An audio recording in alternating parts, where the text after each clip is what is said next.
కేంద్రం ఇచ్చిన నిధులు పక్కదారి పట్టాయి. జగమెరిగిన సత్యం. దాంట్లో ఎవరికి కూడా ఎలాంటి అనుమానాలు లేవు.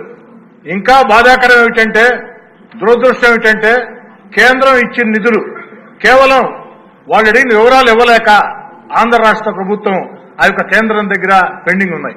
నేను రాష్ట్రం అంతా మాట్లాడటంలా నెల్లూరు రూరల్ నియోజకవర్గం గురించి ఒక్క సంఘటన చెప్పి ఆనాటి వైఎస్ఆర్ కాంగ్రెస్ పార్టీ ప్రభుత్వ దుర్మార్గాన్ని, ఆనాటి ముఖ్యమంత్రి జగన్మోహన్ రెడ్డి గారి దుర్మార్గాన్ని ఈ సభ ద్వారా ప్రపంచానికి తెలియజేయాలని చెప్పిన నా కోరిక.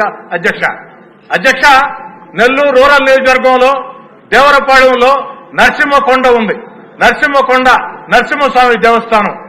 కలియుగ వెంకటేశ్వర స్వామి వైకుంఠం నుంచి తిరుమల వచ్చేటప్పుడు ఏదైతే భూలోకంకి వచ్చినప్పుడు తొలి అడుగు నరసింహకొండలో వేస్తే రెండో అడుగు కడప దేవుడి గడపలో వేసి తిరుమల వెళ్ళాడు. అంత ప్రసిద్ధి చెందినటువంటి పుణ్యక్షేత్రం.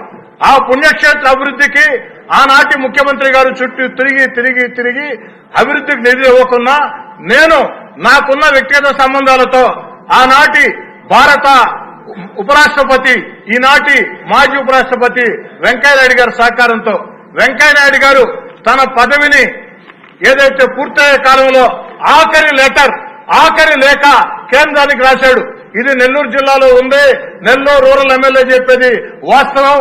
కేంద్ర ప్రభుత్వం నిధులు ఇవ్వాలంటే వెంకయ్యనాయుడు గారి మీద గౌరవంతో ఆనాడు టూరిజం శాఖ మంత్రి కిషన్ రెడ్డి గారు ఏదైతే 50 కోట్ల రూపాయల నిధులు కేంద్రం నేరుగా విడుదల చేసింది.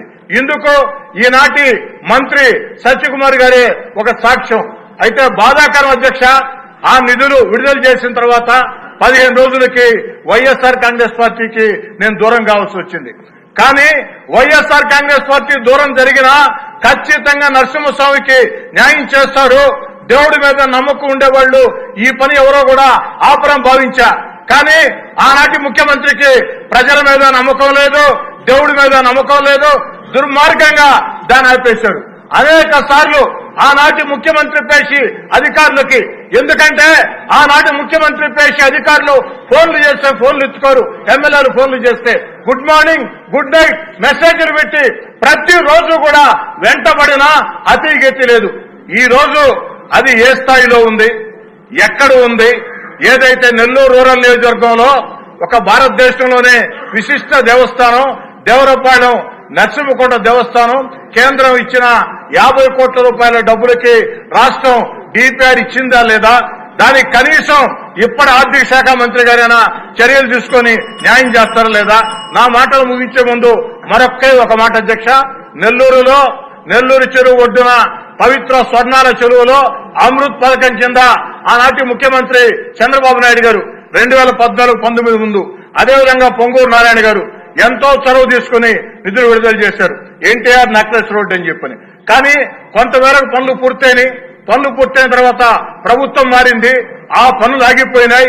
అయినా దాన్ని పూర్తి చేయాలని ఆనాటి ప్రభుత్వం ఎన్టీఆర్ గారి పేరు ఉంటే నిధులు విడుదల చేయదని నేను ఎన్టీఆర్ నెక్లెస్ రోడ్ మరియు గణేష్ ఘాట్ అని ఆనాటి ప్రభుత్వం తృప్తి కోసం అదనంగా పేరు చేకూర్చి అనేక ప్రయత్నాలు చేసిన తర్వాత టెండర్లు పిలిచారు.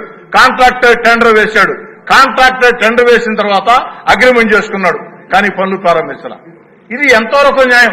నేను అడిగేది ఒకటే, అమృత్ పథకం రాష్ట్ర ప్రభుత్వం డబ్బు కాదు, కేంద్రం డబ్బు. మ్యాచింగ్ గ్రాంట్ మాత్రమే రాష్ట్ర ప్రభుత్వం. ఏదైతే నరసింహకొండ దేవస్థానం 100% కేంద్రం డబ్బు.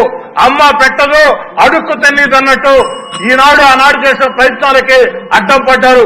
ఈనాడు ఈ యొక్క ప్రభుత్వంలోనైనా ముఖ్యమంత్రి గారిని, ఆర్థిక శాఖ మంత్రి గారిని, పొంగూరు నారాయణ గారిని ప్రత్యేకంగా కోరుతూ ఉన్నా ఆ పనులు మొత్తం కూడా పూర్తి చేయాలని చెప్పని.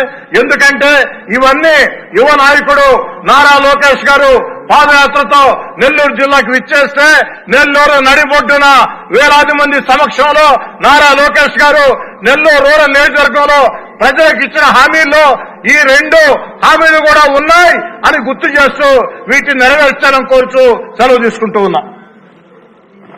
ఓకే ఆర్సార్ గారు.